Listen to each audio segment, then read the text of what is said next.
Friends, welcome to my YouTube channel the political philosopher.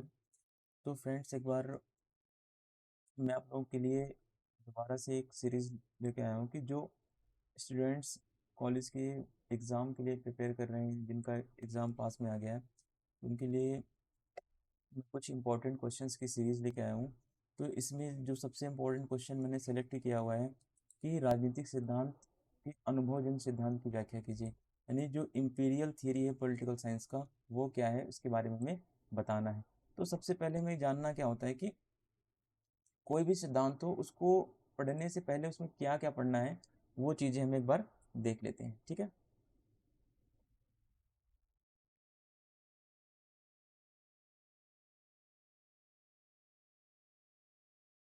तो अनुभवजन्य सिद्धांत में क्या क्या पढ़ना है, ये पहली बात देखो।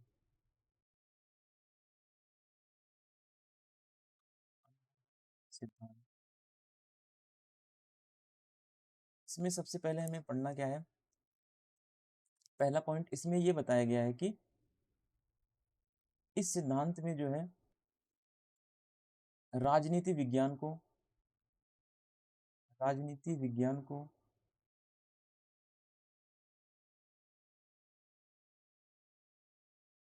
मूल्य मुक्त बनाने की बात की गई। मूल्य मुक्त बनाने पर बल दिया गया, पहला पॉइंट है। ठीक है। हमारा दूसरा पॉइंट क्या पढ़ना है इसमें, इसमें जो राजनीति विज्ञान है, इसमें तथ्यों को शामिल किया गया है। ठीक है, फैक्ट्स को, तथ्यों को शामिल करने पर बल दिया गया।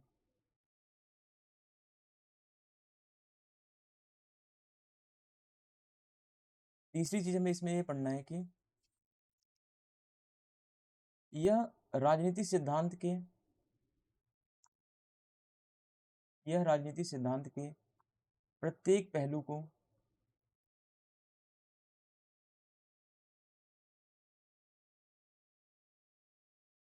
तर्क और तथ्य के आधार पर देखता है। तर्क और तथ्यों के आधार पर देखता है।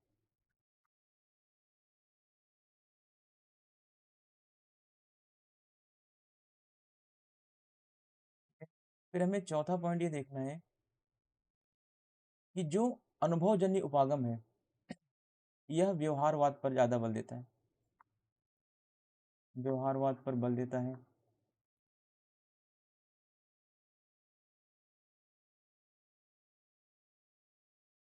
मूल्यों को नकारता है।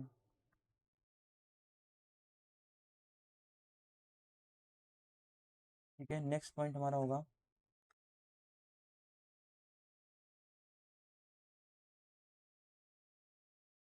मानव व्यवहार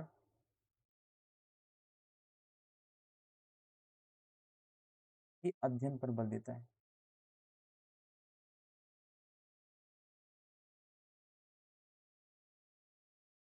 और सबसे लास्ट पॉइंट जो हम देखेंगे कि इसका जो उदय हुआ, अनुभवजन्य सिद्धांत का जो उदय हुआ, वो व्यवहारवादी क्रांति से हुआ।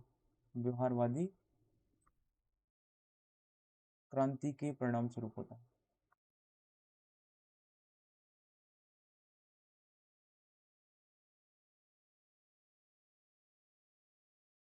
ठीक है?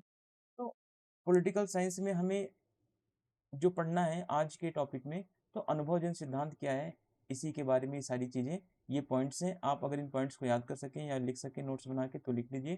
ठीक है।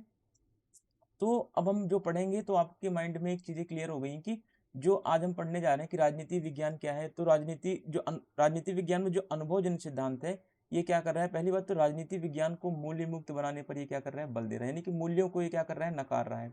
दूसरी बात इसमें देखेंगे, राजनीति जो विज्ञान है हमारा, राजनीति क्या है, तथ्यों को शामिल करने पर इसमें बल दिया रहा है। अनुभवजन्य सिद्धांत में राजनीति में ये तथ्य पर बल दे रहा है। ठीक है, फैक्ट्स पर ज्यादा बल दे रहा है। तीसरा पॉइंट, अनुभवजन्य सिद्धांत की क्या विशेषता है कि राजनीति सिद्धांत के प्रत्येक पहलू को तर्क और तथ्यों के आधार पर ये देखता है। फिर चौथा पॉइंट क्या है हमारा कि व्यवहारवाद पर यह बल देता है, मूल्यों को नकारता है। फिर नेक्स्ट पांचवा पॉइंट हमारा क्या है, मानव के व्यवहार के अध्ययन पर यह बल दे रहा है। ठीक है। फिर छठा पॉइंट में देखेंगे व्यवहारवादी क्रांति जो आई थी, इसी के परिणाम स्वरूप क्या होता है, ये आगे बढ़ता है और व्यवहारवादी क्रांति के परिणाम स्वरूप ही ये अनुभवजन्य सिद्धांत जो है वो अपने डिबेट में आता है ज़्यादातर, ठीक है, डिबेट में आता है। तो अब हमें हमारे मन में एक कॉमन सी चीजें बन गई कि जो हम टॉपिक पढ़ने चल रहे हैं कि अनुभवजन्य दृष्टिकोण क्या है, अनुभवजन्य सिद्धांत क्या है, तो इन सब सिद्धांतों को पढ़ने से पहले एक बार हमने स्टार्टिंग में ही समझ लिया कि ये चीजें हमें पढ़नी है, ठीक है। तो अनुभवजन्य दृष्टिकोण क्या है, तो ये सबसे पहले 20वीं शताब्दी में जिस राजनीतिक सिद्धांत ने प्रभुत्व किया वह आदर्शता नहीं है, लेकिन एक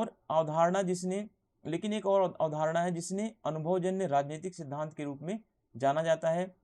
अनुभवजन्य अवलोकनों से सिद्धांत को उत्पन्न करता है।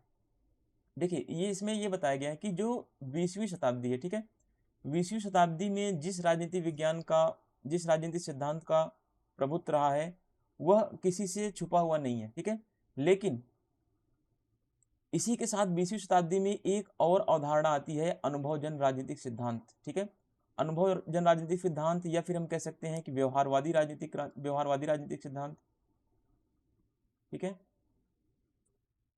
ये उत्पन्न होता है और जो कि अनुभवजन्य अवलोकनों के सिद्धांत को क्या करता है, ये आगे ले आता है या उत्पन्न करता है। यानी कि जो अनुभवजन्य दृष्टिकोण आता है 20वीं शताब्दी में, ठीक है, ये क्या करता है, ये अपने अनुभवों के आधार पर एक ऑब्जर्वेशन करता है, एक अवलोकन करता है और यह बताता है कि राजनीतिक सिद्धांत में क्या क्या होना चाहिए, क्या क्या होना नहीं चाहिए, ठीक है। फिर नेक्स्ट पॉइंट है हमारा, अनुभवजन्य राजनीतिक सिद्धांत उन सिद्धांतों को ज्ञान की स्थिति प्रदान करने से इनकार कर देता है जो मूल्य निर्णय में शामिल होते हैं। देखिए मैंने पहला ही पॉइंट बताया था कि ये क्या करता है, मूल्यों को नकार देता है, ठीक है, क्या कर रहा है, ये मूल्यों को नकार रहा है, ठीक है। यानी कि जो अनुभवजन्य राजनीतिक सिद्धांत है ये क्या कर रहा है, ये मूल्यों के निर्णय को शामिल नहीं करता। ये किसी भी, अगर आप ये कह रहा है कि कोई भी डिसीजन लेने हम जाएं तो इसमें हम मूल्यों को शामिल नहीं करेंगे, यानी कि मूल्यों को ये क्या कर रहा है, बाइकआउट कर रहा है, एक साइड में रख दे रहा है, ठीक है। स्वाभाविक रूप से इसलिए मानक राजनीतिक सिद्धांत को केवल वरीयताओं और मत की अभिव्यक्ति के बयान के रूप में उजागर किया जाता है। अगर हम स्वाभाविक रूप में देखें, अगर हम ऐसे लॉजिकली रूप में ना देखें, तो जो स्टैंडर्ड जो हमारा मानक राजनीतिक सिद्धांत है वो किस पर रहा है, केवल वरीयता पर रहा है, वो वरीयता पर आधारित रहा है, ठीक है। जबकि जो हमारा अनुभवजन्य सिद्धांत रहा है वो किस पर रहा है, वो व्यवहारवाद पर आधारित रहा है, व्यवहारवाद पर आधारित है, ठीक है। अब नेक्स्ट पॉइंट देखेंगे, मूल्य मुक्त सिद्धांत के लिए अभियान राजनीतिक सिद्धांत के क्षेत्र को वैज्ञानिक और उद्देश्य के क्षेत्र में शुरू करने के लिए शुरू किया गया और इसलिए कार्य के लिए एक और अधिक विश्वसनीय मार्गदर्शन करना। यानी जो अनुभवजन्य दृष्टिकोण ये आया, ठीक है, ये अनुभवजन्य दृष्टिकोण इसीलिए आया क्योंकि अब राजनीतिक सिद्धांत में क्या लाना है, अब राजनीतिक सिद्धांत में विज्ञान को घुसाना था, ठीक है। अब राजनीतिक सिद्धांत में विज्ञान या साइंस की एंट्री हो रही है, ठीक है। तो जो अनुभवजन्य सिद्धांत का मूल उद्देश्य है कि राजनीतिक सिद्धांत में क्या करना, अब विज्ञान का प्रवेश कराना है, ठीक है, विज्ञान को एंट्री देना है और इसके लिए जिससे कि राजनीतिक विज्ञान क्या हो, राजनीतिक जो पॉलिटिकल साइंस है हमारा उसमें और अत्यधिक क्या हो, विश्वसनीयता आ जाए और ज़्यादा क्रेडिबिलिटी आ जाए, ठीक है, क्रेडिबिलिटी आ जाए इसमें। तो इन सब चीज़ों के लिए जो हमारा राजनीतिक सिद्धांत में, जो पॉलिटिकल थ्योरी में, जो पॉलिटिकल साइंस में ये सारी चीज़ें इंपीरियल अप्रोच जो आ रहा है, जो व्यवहारवादी या अनुभववादी दृष्टिकोण को अपनाया जा रहा है, किस लिए अपनाया जा रहा है, क्योंकि इनका उद्देश्य था कि जैसे साइंस में, ठीक है, जैसे विज्ञान में क्या होता है कि हम किसी भी चीज़ का सही सही अनुमान लगा सकें, किसी भी चीज़ का सही अवलोकन कर सकें, किसी भी चीज़ का सही ऑब्जर्वेशन कर सकें, तो उसी के रिगार्डिंग क्या होता है, उसी के अनुसार कुछ थिंकर ऐसे हैं जो क्या कह रहे हैं कि राजनीति विज्ञान में अब ये व्यवहारवाद को या विज्ञान को घुसाने की कोशिश कर रहे हैं। क्लियर है। अब देखिए नेक्स्ट पॉइंट, इस नई स्थिति निर्धारण को सकारात्मकवाद के रूप में जाना जाने लगा। सकारात्मकता के उद्भव के तहत राजनीतिक सिद्धांतकारों ने इस सिद्धांत के आधार पर राजनीतिक घटनाओं के बारे में वैज्ञानिक ज्ञान प्राप्त करने के लिए तैयार किया, जिसे अनुभवी रूप से सत्यापित और साबित किया जा सकता था। देखिए अब राजनीति विज्ञान में क्या होने लगा कि अब यहाँ पे वैज्ञानिकों ने क्या किया कि जैसे ही व्यवहारवाद की एंट्री हुई, ठीक है, जैसे ही व्यवहारवाद आया, जैसे ही अनुभववाद आया या फिर अनुभवजन्य कह लीजिए, ये उपागम जैसे ही राजनीति विज्ञान में आता है, वैसे ही क्या होता है, वैसे ही एक सकारात्मक सोच बढ़ जाती है। ठीक है, वैसे ही लोगों की एक सकारात्मक, ये साइंस जो साइंटिस्ट हैं इनकी एक सकारात्मक सोच बढ़ जाती है। और इस सकारात्मक सोच के तहत राजनीतिक जो पॉलिटिकल थिंकर्स हैं, जो पॉलिटिकल थ्योरी को जिन्होंने क्रिएट किया है, इन्होंने क्या सोचा कि इन्होंने जो अब पॉलिटिकल सिस्टम में जो राजनीतिक घटनाएं हो रही हैं, उनको अब ये कह रहे हैं कि अब इस व्यवहारवाद से, अब इस अनुभवजन्य दृष्टिकोण से क्या होगा, अब हम राजनीतिक घटनाओं के बारे में सही सही तरीके से अवलोकन कर सकते हैं, सही सही तरीके से चीज़ों को पता लगा सकते हैं कि कौन सी चीज़ें क्यों हो रही हैं और किस लिए हो रही हैं। ठीक है, तो जो बेसिकली मैंने बताया कि जो राजनीति सिद्धांत का, जो राजनीति विज्ञान में या फिर जो राजनीति सिद्धांत में प्राचीन घटनाएं हुई हैं, जो राजनीति सिद्धांत डेवलप हुआ है, उसका अध्ययन, उसका वैज्ञानिक अध्ययन, ठीक है, कैसे करें, तो इसके लिए इन्होंने एक सिद्धांत विकसित किया। उसका नाम क्या था, अनुभवजन्य सिद्धांत या एम्पिरिकल अप्रोच। ठीक है, इस प्रकार उन्होंने समाज के प्राकृतिक विज्ञान को बनाने का प्रयास किया और इस प्रयास में दर्शन को विज्ञान का एकमात्र जोड़ा गया। यानी कि कहने का मतलब है कि जो अब वैज्ञानिक आ रहे हैं, तो इन्होंने क्या करा, इन्होंने जो समाज के अध्ययन को प्राकृतिक विज्ञान की तरह बनाने के लिए प्रयासरत हैं। यानी जैसे कि हम नेचुरल साइंस में चीज़ें करते हैं, जैसे दो केमिकल्स का रिएक्शन करेंगे, ठीक है, तो एक रिजल्ट आएगा कि हाँ, चाहे आप कितनी बार इस केमिकल को रिएक्शन करें तो रिजल्ट सेम ही आएगा। ठीक है, मान लीजिए कि एक हाइड्रोजन है और दो ऑक्सीजन है, ठीक है, इसको जोड़ेंगे तो क्या होगा, जल बनेगा, पानी बनेगा। ठीक है, तो चाहे कितनी बार कर लीजिए तो रिजल्ट क्या आएगा, एक ही आएगा। ठीक है, यानी हाइड्रोजन के एक अणु और ऑक्सीजन के दो मॉलिक्यूल्स मिलके क्या बनाएंगे, पानी बनाएंगे या वाटर बनाएंगे। तो ऐसे ही ये लोग अनुभवजन्य सिद्धांतकार जो हैं या फिर व्यवहारवाद के जो प्रवक्ता रहे, ये कह रहे हैं कि अब जो समाज में जो घटनाएं हो रही हैं उनका हम कैसे अध्ययन कर सकते हैं, जैसे प्राकृतिक विज्ञान में कर सकते हैं, जैसे हम साइंस में कर सकते हैं अध्ययन, वैसे ही करेंगे। और हम ये पता लगाएंगे कि समाज में या सोसाइटी में कोई भी चीज़ें क्यों घटित हो रही हैं और उसके पीछे क्या तर्क है, क्या लॉजिक है। ठीक है, सिद्धांत के इस तरह के एक स्पष्टीकरण ने एक सिद्धांतवादी की भूमिका को एक अनिच्छुक पर्यवेक्षक के रूप में चित्रित किया, सभी प्रतिबद्धताओं को समाप्त कर दिया और सभी मूल्यों को निकाल दिया।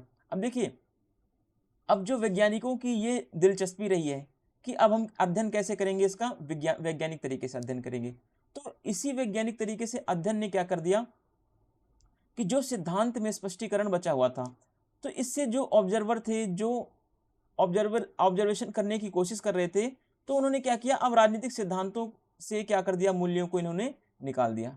ठीक है, मूल्यों को निकाल दिया। अब ये केवल तथ्यों पर बल दे रहे हैं, अब केवल ये विज्ञान बनाने की कोशिश कर रहे हैं। ठीक है, अब ये राजनीतिक सिद्धांत में किसी भी मूल्यों को शामिल करने की बात नहीं कर रहे हैं। कौन नहीं कर रहा, अनुभवजन सिद्धांतकार जो है। अब राजनीतिक सिद्धांत में यह अनुभवजन परियोजना ज्ञान के अनुभवजन सिद्धांत, अनुभववादी सिद्धांत पर आधारित थी, जिसका दावा है कि सत्य और झूठ का गठन करने के लिए पूर्ण विकसित मानदंड हैं। देखिए अब क्या बोल रहा है, अब जो अनुभवजन सिद्धांत है ये कह रहा है कि अब राजनीतिक सिद्धांत में हमने एक सिद्धांत विकसित कर लिया, एक थ्योरी बना ली, जो अब ये बता देगा कि क्या चीज़ें सही हैं और क्या चीज़ें गलत हैं। ठीक है, यानी कि ये कह रहे हैं कि अब हमने एक मानदंड विकसित कर लिया है, जिससे हम ये पता लगा सकते हैं कि राजनीतिक सिद्धांत में क्या चीज़ें सही हैं, क्या चीज़ें गलत हैं। ठीक है, इस मानदंड का सार प्रयोग और सत्यापन सिद्धांत में क्या है, दर्ज है। तो हम देखेंगे इसी का अगला पॉइंट, जब राजनीतिक सिद्धांत इस प्रभाव में पड़ रहा था तो एक कथाकथित क्रांति हुई और उस क्रांति का क्या नाम था, व्यवहारिक क्रांति के रूप में लोकप्रिय हुई। देखिए ये सारी चीजें समाज में घटित हो रही हैं कि अब हम जो है राजनीतिक विज्ञान से मूल्यों को निकालेंगे, राजनीतिक सिद्धांत से मूल्यों को निकाल देंगे, अब हम मूल्यों को एक तरफ रख देंगे और तथ्यों को एक तरफ रखेंगे। तो इसी समय में क्या होता है, व्यवहारवाद का उदय होता है। ठीक है, यह क्रांति जो है लोकप्रिय हो जाती है, व्यवहारवादी क्रांति। जो व्यवहारवादी क्रांति है ये, इसका उद्देश्य भी क्या है, इसका उद्देश्य भी अनुभवजन सिद्धांत को आगे बढ़ाना है। यह व्यवहारवादी क्रांति जो है अनुभवजन सिद्धांत से या अनुभवजन उपागम से क्या हुई है, प्रॉपर तरीके से जुड़ी हुई है। अब देखिए यह क्रांति जो है व्यवहारवादी क्रांति 1950 के दशक में राजनीतिक सिद्धांत के अंदर एक प्रभावशाली स्थिति तक पहुंच गई और नई सुविधाओं की वकालत करने और अनुसंधान के पूरे क्षेत्र को अपनी परिधि में इसने ले लिया। देखिए, जैसे ही व्यवहारवादी क्रांति आती है, ठीक है, जैसे ही व्यवहारवादी क्रांति आती है 1950 के दशक में, ठीक है, तो ये क्या करती है, इसने एक डिमांड की कि अब हम क्या करेंगे, अब हम नई नई सुविधाओं को शामिल करेंगे, अब राजनीति पॉलिटिकल साइंस में क्या करेंगे, विज्ञान को घुसाएंगे, विज्ञान को लाएंगे, है ना, विज्ञान के आधार पर तर्क को देखेंगे, किस वजह से क्या घटनाएं हो रही हैं, क्यों घटनाएं हो रही हैं, क्या जो घटनाएं एक जगह पे हो रही है वो पूरे विश्व में वैसी घटनाएं हो रही हैं। तो इन सब चीजों का अध्ययन करने के लिए व्यवहारवादी क्रांति का उदय होता है। और व्यवहारवादी क्रांति ने क्या किया, अनुभवजन्य उपागम के सिद्धांतों को इसने आगे बढ़ा दिया। ठीक है, अब देखिए इस व्यवहारवादी क्रांति में क्या चीजें शामिल थी, इनको एक बार हम देख लेते हैं। इसमें शामिल था कि विश्लेषण में मात्रात्मक तकनीकी को प्रोत्साहित करना था। अब देखिए, व्यवहारवादी क्रांति ने बोला कि किसी भी चीज का विश्लेषण हम करेंगे, चाहे वो मानव व्यवहार का विश्लेषण हो, चाहे वो समाज का विश्लेषण हो, चाहे वो अर्थव्यवस्था का विश्लेषण हो, तो अब हम इन चीजों में क्या करेंगे, क्वांटिटी को भी आगे बढ़ाएंगे। ठीक है, क्वांटिटी को भी इसमें हम शामिल करेंगे। दूसरा पॉइंट है मानक ढांचे के उन्मूलन और अनुभवजन्य अनुसंधान के प्रचार जो सांख्यिकी परीक्षणों के लिए अति संवेदनशील हो सकते हैं। अब ये करें कि जो पहले जो मानक बना दिए गए थे, मानक ढांचे उन्मूलन और अनुभवजन्य अनुसंधान, यानी जो पहले के मानक थे उनका क्या करेंगे, उनकी समाप्ति करेंगे और नए नए मानक जो हम अनुभव के आधार पर शामिल करेंगे, जिन मानकों को, जिन क्राइटेरिया को हम अपने एक्सपीरियंस के आधार पर लाएंगे, उनका हम प्रचार करेंगे, उनको हम जो है ऑब्जर्वेशन करेंगे और ऑब्जर्वेशन करने के बाद इनके जो रिजल्ट आएंगे, ठीक है, वो क्या होंगे, वो अति संवेदनशील रिजल्ट हो सकते हैं।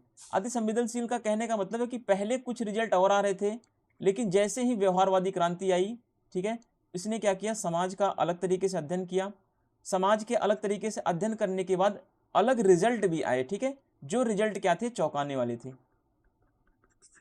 अब देखिए नेक्स्ट पॉइंट हमारा तीसरा, विचारों के इतिहास की स्वीकृति और अस्वीकृति। अब यहां पर बात की जाने लगी कि जैसे ही व्यवहारवादी क्रांति आती है, जैसे ही अनुभवजन्य सिद्धांत को आगे बढ़ाने की बात व्यवहारवादी क्रांति करता है, तो ये कहता है सबसे पहले कि विचारों की स्वीकृति हो सकती है और विचारों को अस्वीकार भी किया जा सकता है।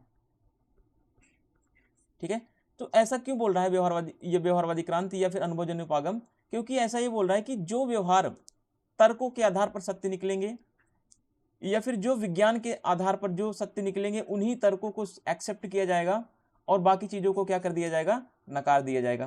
कहने का मतलब है जो तथ्यों के आधार पर सही होंगे, तथ्यों के आधार पर जो सही होंगे उनको एक्सेप्ट किया जाएगा और इससे मूल्यों को क्या कर दिया जाएगा, मूल्यों को बाहर कर दिया जाएगा। ठीक है, क्योंकि व्यवहारवादी क्रांति का उद्देश्य यही है कि जब तक मूल्यों को बाहर नहीं करेंगे तब तक हम राजनीति विज्ञान को विज्ञान बनाने का सपना हमारा कभी पूरा नहीं हो सकता है। तो अब नेक्स्ट पॉइंट हमारा देखिए, सूक्ष्म अध्ययन पर ध्यान केंद्रित करना, क्योंकि यह अनुभवजन्य उपचार के लिए अधिक सक्षम था। देखिए, अब जो व्यवहारवादी क्रांति है या फिर जो अनुभवजन्य सिद्धांत है हमारा, ये क्या कर रहा है, ये माइक्रो स्टडी पर बल दे रहा है। ठीक है, माइक्रो स्टडी पर बल दे रहा है।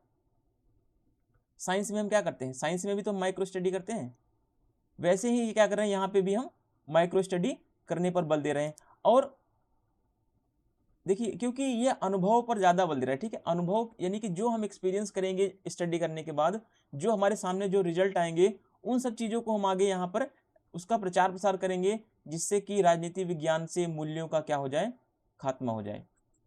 ठीक है, अब इसमें देखिए नेक्स्ट पॉइंट हमारा विशेषज्ञता का गौरवगान करेंगे, कहने की बात कर रहे हैं।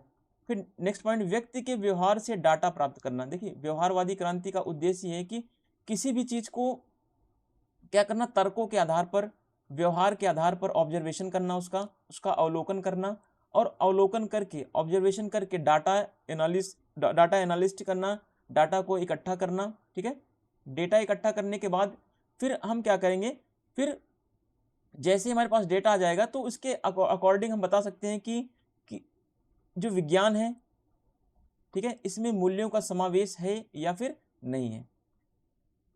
तो फिर नेक्स्ट इसका जो पॉइंट है, मूल्य मुक्त शोध के लिए आग्रह करना, यानी कि जो अब व्यवहारवादी क्रांति क्या कह रही है या फिर जो अनुभवजन्य सिद्धांत क्या कह रहा है कि अब जो भी हम रिसर्च करेंगे आगे, चाहे वो पॉलिटिकल साइंस के क्षेत्र में हो, चाहे वो समाज के क्षेत्र में हो, चाहे किसी भी क्षेत्र में हो, उसमें हम मूल्यों को शामिल नहीं करेंगे, ठीक है। यानी हम वैल्यू फ्री स्टडी करेंगे, वैल्यू फ्री स्टडी, ठीक है। तो हमने इस यहाँ पे देख लिया था कि जो अनुभवजन्य सिद्धांत हमारा है किस चीज पर आधारित है, तो ये सारे पॉइंट्स आप इसमें डाल सकते हैं या फिर आप इसको लिख सकते हैं, ठीक है। तो फिर हम जब निष्कर्ष देखेंगे, कंक्लूजन देखेंगे, इसमें क्या क्या लिखेंगे, तो कंक्लूजन में हमें बताना है कि वास्तव में व्यवहारिक वातावरण को एक विरोधी सिद्धांत की अवस्था द्वारा अभिधारित किया गया था, और जिन लोगों ने परंपरागत अर्थ में सिद्धांत पर हमला किया था वो केवल एक दिन था। थ्योरी को ही हास्यास्पद बना दिया गया था और विचारधारा को अमूर्तता, आध्यात्मिक तत्वों और यूटोपिया के समानार्थी बना दिया गया था। कुछ साहसीवादियों ने उद्यम के रूप में सिद्धांत के लिए विदाई की वकालत की थी। वस्तुनिष्ठ ज्ञान प्राप्त करने के उत्साह में उन्होंने वास्तविकता के एक पहलू को कम भी कर दिया और विचार और वास्तविकता के बीच जो भेद था उसको भी धुंधला कर दिया। इस प्रकार उन्होंने जल्द ही विज्ञान के कुछ दार्शनिकों के क्रोध और आग का वे लोग शिकार हो गए जिन्होंने विज्ञान के उत्तर सकारात्मक दृष्टिकोण के लिए एक नई दूरदर्शिता की पेशकश की। कार्ल पॉपर ने वैज्ञानिक ज्ञान के एक मानदंड के रूप में मिथ्यापनीयता का सिद्धांत यानी मिथ्याकरण का सिद्धांत दिया। इसको निर्धारित करके नई अवस्था को जन्म दिया और तर्क दिया कि सभी ज्ञान अनुमानित, टिकाऊ और अंतिम सत्य से बहुत दूर थे। देखिए अब निष्कर्ष में हमें बताना क्या है कि इसको समझिए, ठीक है। निष्कर्ष में हमें ये बताना है कि जो अभी तक जो व्यवहारवाद, जो विज्ञान की बात कर रहा है, मूल्यों को हटाने की बात कर रहा है, ठीक है, तो इसमें हम थोड़ा सा अपना कुछ लॉजिक डाल देंगे, अपना तर्क डाल देंगे। हम ये बताएंगे कि जो व्यवहारवादी क्रांति है, जो या फिर जो अनुभवजन्य उपागम है, ठीक है, ये क्या है, इसने एक विरोधी वातावरण के सिद्धांत का विकास किया। विरोधी वातावरण का मतलब कि जो सिद्धांत थे उसमें इसने क्या किया, तर्कों को घुसाया, तथ्यों को घुसाया, मूल्यों को नकार दिया, ठीक है। यानी कि ये सिद्धांत पर इसने क्या किया, हमला किया और विज्ञान को इसने आगे बढ़ाया। देखिए थ्योरी को इसने क्या कर दिया, जो पॉलिटिकल थ्योरी था उसको इसने मजाक बना दिया, पूरा हास्यास्पद बना दिया, और विचारधारा को क्या बोल दिया इसने, अमूर्त बोल दिया, आध्यात्मिक तत्वों और यूटोपिया के समान इसको बना दिया। यानी जो पॉलिटिकल थ्योरी थी, है ना, उसको क्या कर रहा है, उसको ये हास्यास्पद बता रहा है। कौन? हमारा इंपीरियल अप्रोच, ठीक है, जो हमारा व्यवहारवादी क्रांति है, जो हमारा अनुभवजन सिद्धांत है, ये कह रहा है कि जो हमारी पॉलिटिकल थ्योरी थी वो कैसी है, वो हास्यास्पद है, उसमें हंसी मजाक के अलावा कुछ भी नहीं है ना। विचारधारा को ये क्या बोल रहा है, विचारधारा को बता रहा है कि ये अमूर्त है, ये आध्यात्मिक तरह है और ये काल्पनिक है। लेकिन कुछ साहसीवादियों ने उद्यम के रूप में सिद्धांत के लिए विदाई की वकालत भी कर दी। यानी कुछ ऐसे व्यवहारवादी विचारक थे, कुछ ऐसे अनुभवजन सिद्धांतकार थे जिन्होंने बोल दिया कि अब राजनीतिक सिद्धांत क्या हो चुका है, मृत हो चुका है, राजनीतिक सिद्धांत मर चुका है, अब राजनीतिक सिद्धांत में कोई भी ऐसी स्टडी नहीं बची जिस पर कुछ रिसर्च किया जा सके, ठीक है। अब देखिए नेक्स्ट, वस्तुनिष्ठ ज्ञान प्राप्त करने के उत्साह में उन्होंने वास्तविकता के एक पहलू को कम कर दिया। अब हमें क्या बताना है कि हमें ये बताना है कि वस्तुनिष्ठ ज्ञान प्राप्त करने, देखिए जो विज्ञानवाद है वो क्या कर रहा है, वो ऑब्जेक्टिविटी पर ज्यादा बल दे रहा है, ठीक है। वो वस्तुनिष्ठ ज्ञान प्राप्त करने के चक्कर में उसने एक पहलू को छोड़ दिया। वो कौन सा पहलू था? वो पहलू था मूल्य, ठीक है। अब यहाँ पे समझिए थोड़ा सा, कहने का मतलब है कि जो अनुभवजन्य उपागम है, ठीक है, जो अनुभवजन्य हमारा उपागम है, इसने वस्तुनिष्ठता पर ज्यादा बल दिया, ठीक है, वस्तुनिष्ठता यानी ऑब्जेक्टिविटी पर ज्यादा बल दिया इसने। ऑब्जेक्टिविटी पर ज्यादा बल देने के कारण इसने एक पहलू को नकार दिया। वो पहलू कौन सा था? मूल्य। मूल्य को इसने नकार दिया। तो हमको ये बताना है कि ऐसा नहीं है कि केवल ऑब्जेक्टिविटी को ही हम ध्यान में लेके चले और सारी चीजों को नकार दें, ठीक है। तो वस्तुनिष्ठ ज्ञान के प्राप्त करने के चक्कर में इन्होंने क्या कर दिया, जो अनुभवजन्य उपागम थे, जो अनुभवजन्य उपागम के सिद्धांतकार थे, इन्होंने क्या कर दिया, इन्होंने एक पहलू को कम कर दिया। वो पहलू कौन सा था? मूल्य। मूल्य वाला पहलू था, ठीक है। मूल्य के पहलू को इन्होंने बाहर कर दिया और विचार और वास्तविकता के बीच जो भेद बना हुआ था उसको इन्होंने धुंधला कर दिया। इस प्रकार उन्होंने जल्द ही विज्ञान के कुछ दार्शनिकों के क्रोध और आग का वे लोग शिकार हुए जिन्होंने विज्ञान के उत्तर सकारात्मक दृष्टिकोण के लिए एक नई दूरदर्शिता की पेशकश की। फिर देखिए क्या होता है कि जल्द ही क्या होता है, अनुभवजन्य सिद्धांत जो है ये क्या होता है, ये क्रैश हो जाता है, ये टूट जाता है। क्यों टूट जाता है? क्योंकि कार्ल पॉपर आ जाते हैं। कार्ल पॉपर एक थिंकर आते हैं जिन्होंने बताया कि इन्होंने एक सिद्धांत दिया, मिथ्यापनीयता का सिद्धांत। मिथ्यापनीयता का सिद्धांत, यानी इसे बोलते हैं फॉल्सिफिकेशन ऑफ थ्योरी। ठीक है, इसे फॉल्सिफिकेशन थ्योरी बोलते हैं। ठीक है, ये वाला सिद्धांत फॉल्सिफिएबिलिटी या फॉल्सिफिकेशन, मिथ्याकरण का सिद्धांत या मिथ्यापनीयता का सिद्धांत दिया। और इन्होंने ये बताया कि कोई भी ज्ञान हो, चाहे विज्ञान हो, चाहे पॉलिटिकल थ्योरी हो, चाहे पॉलिटिकल साइंस हो, चाहे कोई भी ज्ञान हमारे पास है, ठीक है, वह एक अनुमानित होता है, वह एक अनुभव पर आधारित होता है और टिकाऊ और अंतिम सत्य से क्या होता है, यह बहुत दूर होता है। ठीक है, यानी इन्होंने हर चीज पर डाउट किया कि जो व्यवहारवादी जो सिद्धांत बता रहे हैं कि हम इसमें तथ्यों को शामिल कर लेंगे तो क्या यह टिकाऊ बन जाएगा, नहीं, बल्कि कॉल पॉपर कह रहे हैं कि कोई भी ज्ञान हो, ठीक है, चाहे वो सिद्धांत हो, चाहे वो सामाजिक ज्ञान हो, चाहे वो राजनीतिक ज्ञान हो, चाहे वो विज्ञान हो, ये सब क्या होते हैं, एक समय के अकॉर्डिंग बने रहते हैं और जैसे जैसे समय बदलता रहता है वैसे वैसे इन सब में क्या होता है, परिवर्तन आता रहता है। ठीक है, तो ये ऐसे आप लिख के यहाँ से आपका आंसर कंप्लीट हो जाएगा। तो इन सब आंसर को आप अपने या फिर इन पॉइंट्स को आप जरूर अपने आंसर में शामिल करें। ये वाला पॉइंट इंपॉर्टेंट है, अनुभवजन्य सिद्धांत जो है 6 पॉइंट है। ठीक है, तो इन सब पॉइंट्स को आप जब शामिल करेंगे अपने आंसर में तो आपका अच्छा रिजल्ट माना जाएगा। तो ठीक है, thank you, thanks for watching.